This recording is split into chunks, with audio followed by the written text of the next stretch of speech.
Alloh taolo sizni ustingizga mana shu qiyinchilik bo'ladimi, mas'uliyat bo'ladimi, yutuq bo'ladimi, mansab bo'ladimi, nima bo'lsa, Alloh taolo sizni toqatingizdan ziyodasini sizni bo'yningizga yuklamaydi.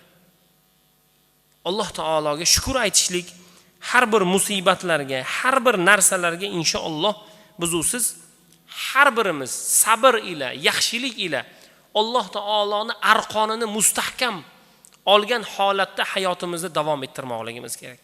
Wa'tasimu bihablillahi jami'an. Alloh taoloning arqonini mustahkam oling, ya'ni dinni mustahkam oling. Shariatni mustahkam oling. Hadisni, Qur'onni, shariatni mahkam tutsangiz, albatta inson najotga yetadi.